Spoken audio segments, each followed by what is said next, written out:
7h-10h sur Radio Courtoisie, suivez la ligne droite.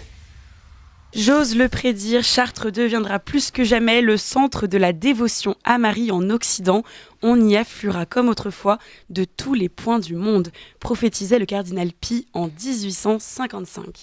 Et effectivement, après 100 km de marche, une immense colonne de 18 000 pèlerins est arrivée à Chartres ce lundi de Pentecôte pour assister à la messe célébrée dans la cathédrale par le cardinal Müller. Oui, ils sont partis samedi à l'aube, ils ont marché 3 jours, des habitués catholiques traditionnalistes et présents chaque année pour ce grand pèlerinage de Pentecôte, mais aussi des curieux, des convertis et des étrangers venus du bout du monde, partager un moment de foi et d'amitié. C'est l'association Notre-Dame de Chrétienté qui est à l'origine de ce miracle et nous recevons justement 2 de leurs membres ce matin. Anne-Lise Falicon, vous êtes porte-parole de Notre-Dame de Chrétienté et adjointe au pôle Tente dans la logistique du pèlerinage. Bonjour Anne-Lise. Bonjour, merci de me recevoir.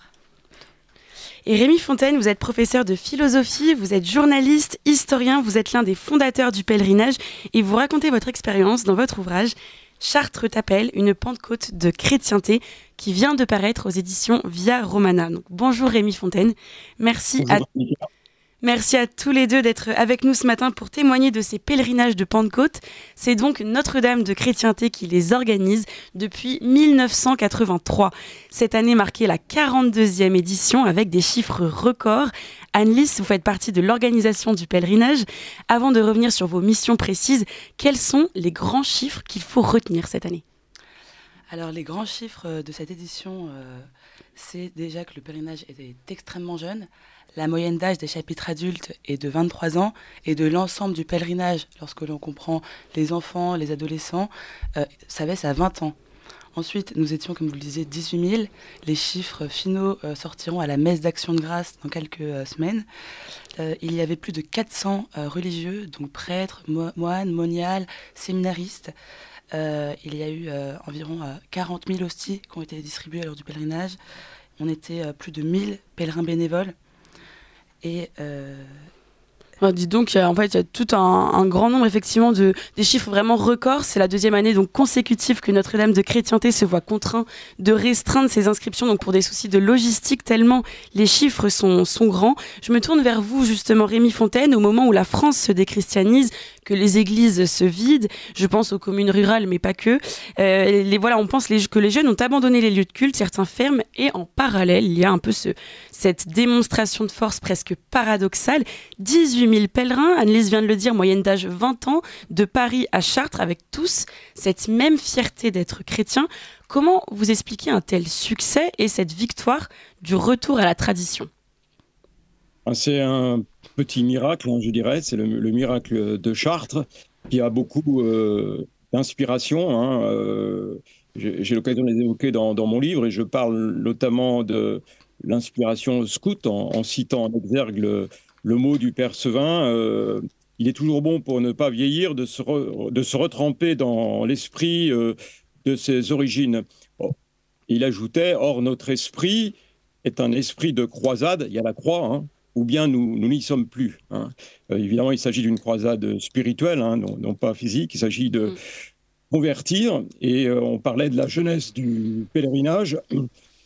L'âge a peut-être rajeuni un peu par rapport au début, mais c'est exactement la même jeunesse, la jeunesse de Dieu, et c'est la même jeunesse qui marchait en 83 avec cette même volonté d'arriver à Chartres en priant avec ses pieds, et puis de se convertir, c'est-à-dire d'arriver au-delà de Chartres, Chartres ou Tréia, dans la communion des saints, en fait. Il y a 2 particularités au pèlerinage de Chartres qu'on peut noter, notamment sa forme extraordinaire, donc messe en latin, dos au peuple, et puis sa moyenne d'âge extrêmement jeune. Anne-Lise, on pourrait avoir tendance à penser finalement que les 2 pourraient être incompatibles, or ce n'est absolument pas le cas. Non, tout à fait. Je pense que notre jeunesse, notre génération a eu un besoin d'absolu. Et le catéchisme traditionnel que ces jeunes pèlerins viennent chercher est la preuve, en fait, d'un besoin de règles, de quelque chose de strict et d'une élévation aussi, parce qu'avec la messe en latin où le prêtre est dos au peuple, il y a une verticalité, nous sommes tous derrière le prêtre lors de la liturgie pour aller vers Dieu, tourner vers l'Occident et vers l'Orient, pardon, et vers Jésus du coup. Et dans cette histoire désormais quarantenaire, il y a 3 piliers qui sont mis en avant par Notre-Dame de Chrétienté, donc la tradition, la chrétienté et la mission. Qu'est-ce que ça signifie justement ces 3 piliers pour ces pèlerins et pour Notre-Dame de Chrétienté? Alors nos 3 missions, c'est la mission par la tradition pour la chrétienté. Donc on peut les comparer à un grand et vieux chêne. Donc la tradition, ce sont les racines qui sont profondes et qui vont puiser en arrière dans les siècles. Après, il y a la chrétienté, c'est le tronc qui est droit. Et après, la mission, ce sont les branches et les ramifications qui vont loin et qui portent du fruit. Et on peut les relier aux vertus théologales. Du coup, la tradition, c'est la foi. La chrétienté, c'est l'espérance. Et la mission, c'est la charité. Très bien. Et donc, alors, on va poursuivre cette table ronde dans un instant. Mais avant, place au flash d'actualité par Adèle Rosner. Ligne droite. Allez, venez, Milord, vous asseoir à ma table. Ici, c'est confortable. La table ronde. Et Alexandre Caillé nous a rejoint, vous le connaissez, chers auditeurs, il est souvent venu sur notre matinale pour nous parler de son association SOS Calvaire. Bonjour Alexandre. Bonjour. Merci d'avoir accepté de témoigner ce matin. Vous avez justement marché 3 jours. Est-ce que vous êtes un habitué ou bien c'est une première pour vous ? Alors, SOS Calvaire, c'est la 3e année qu'on participait en tant qu'association au pèlerinage de Chartres. Et alors moi, j'ai pas marché 3 jours cette année, j'ai marché 1 jour et demi. C'est déjà très bien. Voilà, j'ai fait ce que j'ai pu. Mais en fait, cette année, on avait 3 chapitres, donc deux chapitres famille, 2 chapitres adultes, pardon, et un chapitre famille. Et la particularité d'SOS Calvaire, c'est sa mission dans la France de restaurer et de poser des croix des calvaires. Et donc, le chapitre adulte SOS Calvaire porte une croix d'une 50aine de kilos, qui le premier jour semble peser 20 kilos et le dernier 90. Et cette année, avec notre chapitre famille, on a également une toute petite croix, en fait, qui fait les mêmes dimensions que notre croix pèlerine d'adulte, mais qui est beaucoup plus fine dans sa section, et entourée d'une corde. Et en fait, les enfants ont aussi pu expérimenter le port de la croix pendant le pèlerinage. Alors, pourquoi est-ce que c'est important de porter une croix ? Parce qu'en fait, c'est exactement la même intuition que le pèlerinage de Chartres. Chartres, c'est prier par les pieds. Nous, c'est prier par les pieds, mais avec ses bras aussi, en éprouvant physiquement ce qu'est le portement de la croix. Vous voyez, la 4e dizaine des mystères douloureux, elle résonne beaucoup plus particulièrement pour nous, parce qu'on ne sait ce qu'est la croix qu'à partir du moment où on l'a portée. On a éprouvé dans sa chair la contraction du muscle qui permet une élévation spirituelle. Voilà. Et donc c'est pour ça qu'SOS Calvaire porte une croix sur les routes de Chartres. Et il me semble, si je ne dis pas de bêtises, que l'année dernière, ou alors il y a 2 ans peut-être, vous aviez planté une croix, ou vous en aviez l'intention en tout cas. Est-ce que cette année, vous l'avez réitéré ? Comment ça se passe ? Alors en fait, donc la première année, on a simplement porté la croix, une croix pèlerine. L'année suivante, on a à la fois porté une croix et en plus planté une sur le lieu des Courlis, me semble-t-il, Et cette année, nous avons reposé une autre croix à Igny, donc au lieu de la première pose de Chartres. Alors, l'idée, c'est de jalonner la route de croix, à la fois pour nous, pour les pèlerins, qui vont passer devant, qui vont pouvoir se signer, qui vont pouvoir dire j'y étais, et aussi ce sont des traces qui restent, et donc qui témoignent au-delà de nous, à la fois dans notre temps et dans des temps futurs, la foi de ceux qui les ont précédés. Donc l'année prochaine, quand les pèlerins reprendront la route à la Pentecôte, ils pourront s'agenouiller devant cette croix posée par SOS Calvaire à Igny. Exactement, et devant celle de Courlis aussi. Et c'est devant celle de Courlis. Bah écoutez, merci beaucoup Alexandre Caillé pour ce témoignage. Écoutez, j'invite nos auditeurs à rejoindre votre chapitre SOS Calvaire. J'imagine que c'est possible, donc en tant qu'enfant et en tant qu'adulte. Il y a ces 3 chapitres, c'est ça ? Exactement, oui. 2 adultes et 1 famille, c'est possible. Bon bah écoutez, vraiment merci beaucoup Alexandre Caillé. J'aimerais remonter maintenant aux origines du pèlerinage avec vous Rémi Fontaine. Notre-Dame de Chrétienté est la résurrection d'un vieux pèlerinage vers Chartres et l'œuvre, je vous cite, de laïcs chrétiens militants.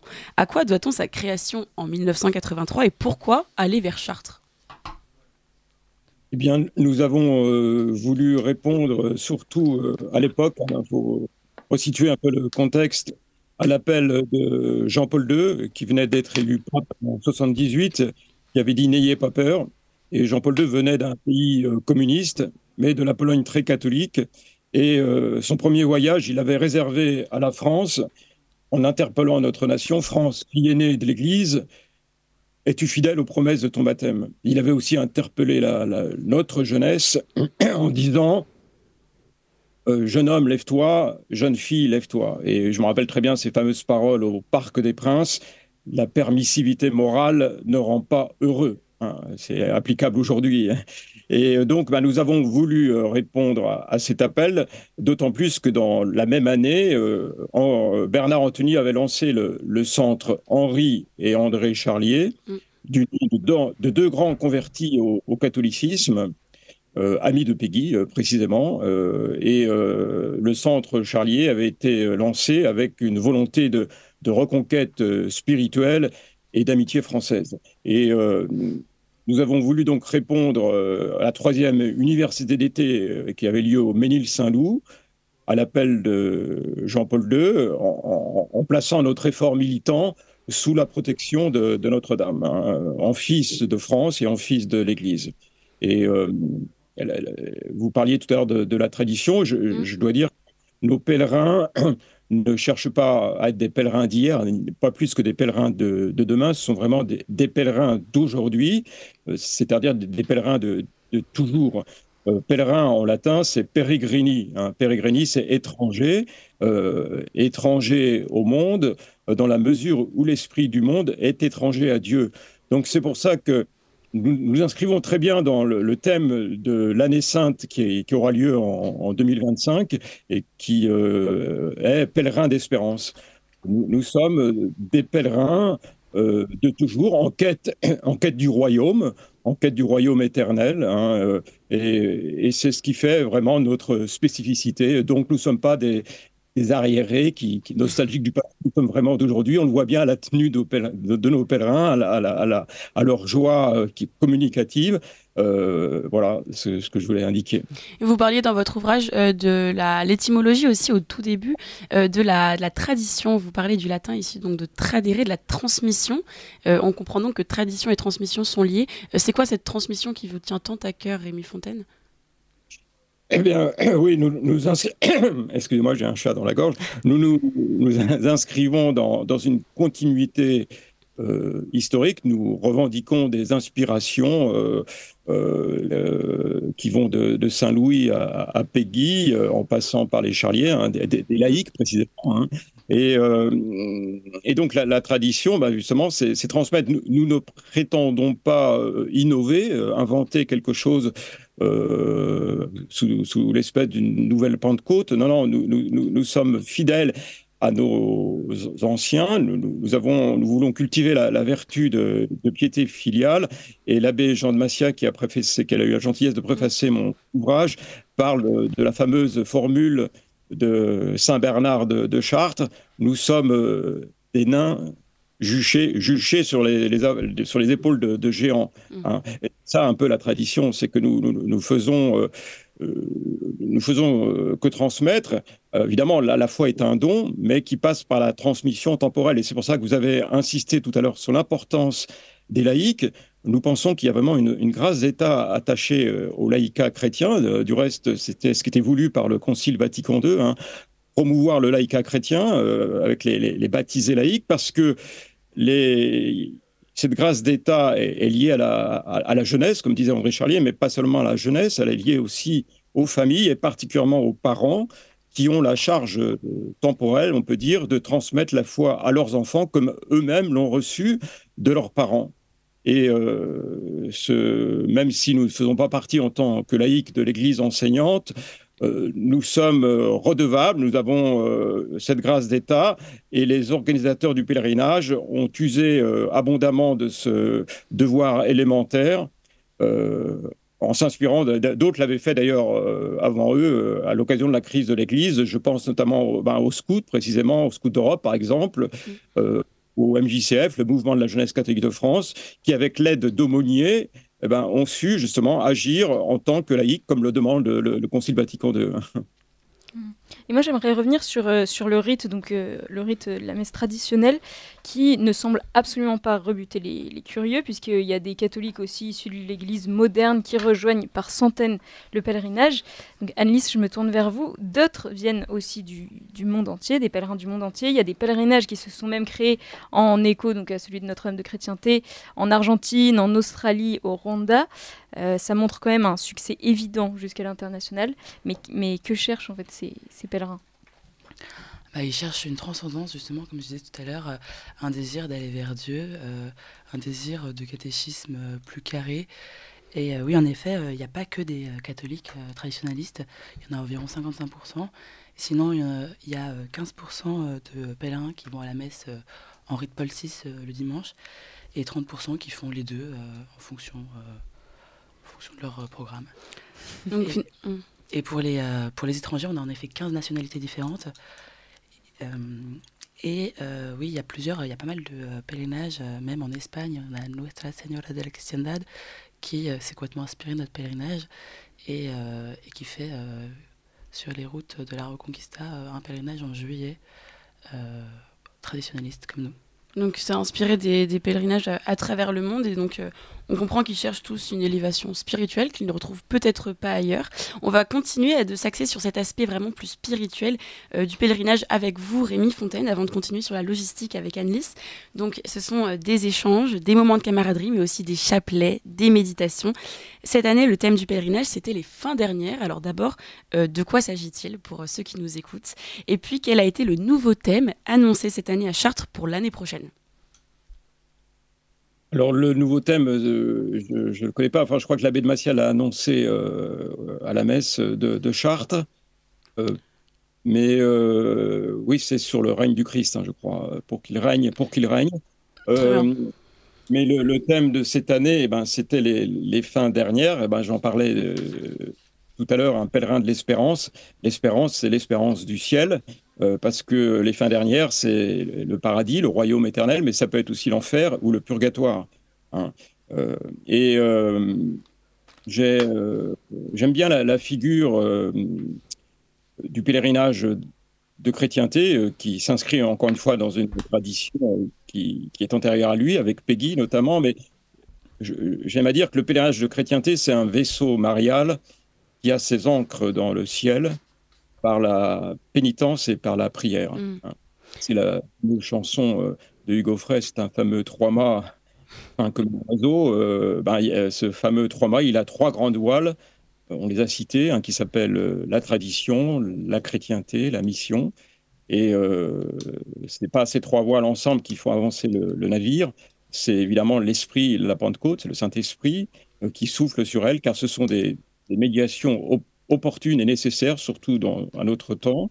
Et si Dieu veut, toujours droit devant, comme dit la chanson, nous irons jusqu'à ce royaume éternel. Et nous sommes fiers, malgré nos péchés, nos faiblesses. Nous ne sommes pas du triomphalisme, nous connaissons nos défauts, nous ne prétendons pas être meilleurs que les autres, mais nous sommes fiers d'être, non pas matelots dans ce vaisseau marial, mais d'être des pèlerins, malgré leurs faiblesses, qui marchons, qui souffrons, qui voulons justement répondre aux demandes de la Sainte Vierge à des enfants lors de ces apparitions. Je pense à Bernadette, à Lucie, aux enfants de la Salette. Nous essayons d'offrir nos souffrances pour la rédemption de la France et puis pour se convertir nous-mêmes. Mais comme on le sait, c'est la petite Thérèse, je crois, qui disait on ne se sauve pas tout seul, on se sauve en grappe.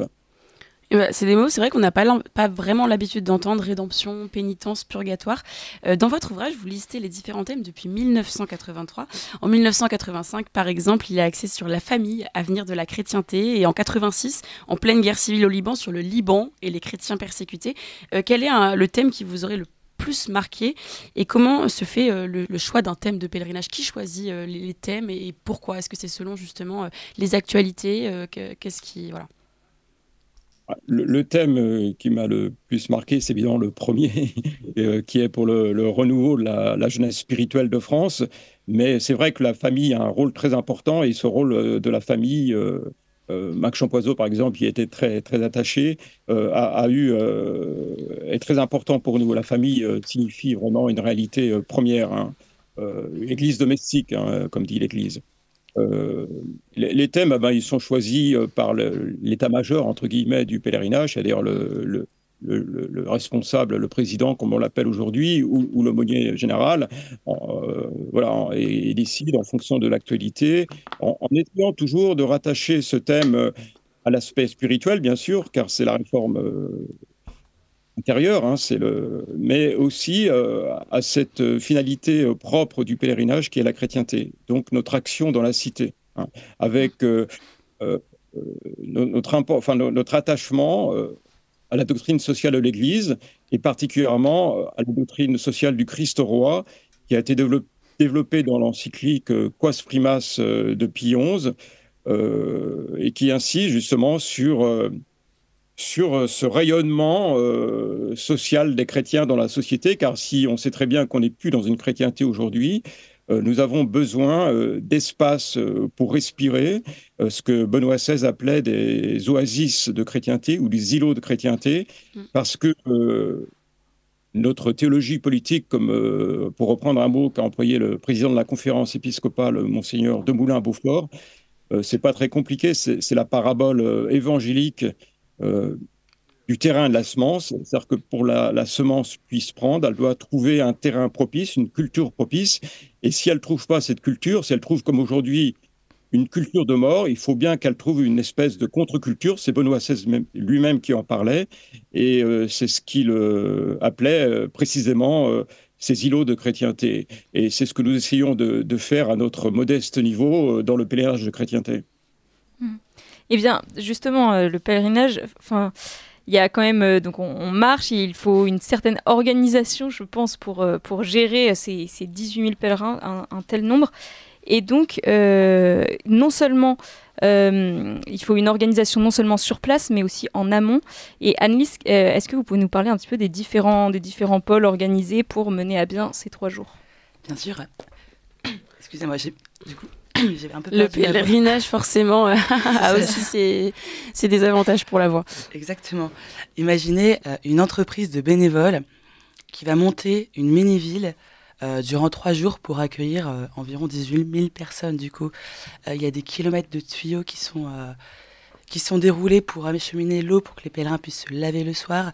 Il y a environ 1 hectare de tentes qui est monté sur le bivouac à la fin pour les couchages, par la logistique, hein, pas par les pèlerins, on est bien d'accord, les tentes de la log, pour les cuisines, que ce soit les lavabos.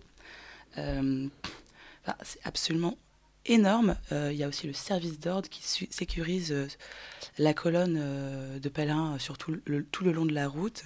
Il y a plusieurs cuisines aussi. Il y a la cuisine pour les pèlerins, la cuisine pour le clergé et aussi une cuisine pour la logistique qui font toutes des travaux extraordinaires. On a 125 tonnes d'eau qui sont acheminées sur le pèlerinage pour être distribuées aux pèlerins sur la route, on imagine. Exactement, qui en ont bien besoin. Oui, d'accord, donc il y a toute cette organisation. Et vous, justement, vous parliez des tentes et des hectares de tentes, 1 hectare, d'accord, de tentes posées par la logistique. Alors justement, vous faites partie, vous, de ce pôle-là des tentes. Pour vous, ce n'est pas 3 jours, mais même 5 jours d'engagement, hein. Vous pourrez en parler. Est-ce que nos auditeurs peuvent déjà rejoindre vos équipes l'année prochaine? Comment ça marche? Et en quoi consiste une journée type dans le pôle tente? Bien sûr, alors les nouveaux auditeurs peuvent bien sûr rejoindre mon service en logistique, mais tous les autres services. Pour nous rejoindre, on s'inscrit de la même façon que pour s'inscrire en tant que pèlerin, sauf que lorsque vous choisissez votre région et votre chapitre, en fait, vous choisissez la partie logistique et après le service dans lequel vous voulez servir. Ça peut être les sacs, ça peut être la propreté, ça peut être les tentes dans mon équipe. Il y a de nombreux services qui peuvent être adaptés à beaucoup de personnes qui n'ont pas forcément la possibilité physique de marcher ou qui veulent rendre service à un pèlerinage qui leur a peut-être beaucoup apporté parce qu'ils l'ont souvent fait en marchant. Et cette année, avec l'explosion des inscrits, est-ce que ça a engendré quelque chose pour la logistique? Est-ce que ça a changé quelque chose que 2000 pèlerins de plus que l'année passée et des milliers d'autres que les années précédentes? Qu'est-ce que ça a pu engendrer? Ça a engendré beaucoup d'achats de matériel. On a plus de tentes dans mon service que les années précédentes et on aura certainement encore plus l'année prochaine et les années suivantes. Et du coup, c'est vrai que le service de la logistique cette année a beaucoup grossi. On a beaucoup plus de pèlerins bénévoles que les années précédentes. Et ce qui permet en fait d'assurer la pérennité de notre service et du pèlerinage pour que tout soit fini à temps quand les pèlerins fatigués qui n'ont pas conscience de ce qui se prépare en amont, que tout se déroule correctement quand ils arrivent le soir. C'est impressionnant. Et puis quel est le prochain rendez-vous de Notre-Dame de Chrétienté? Alors il y a la messe d'Action de Grâce le jeudi 30 mai à 19h30 à l'église Sainte-Odile à Paris. C'est le prochain rendez-vous de Notre-Dame de Chrétienté et j'invite vos auditeurs à nous rejoindre. Et donc cette messe d'Action de Grâce rassemblera donc les pèlerins, ceux qui veulent, tout le monde peut venir? C'est ça.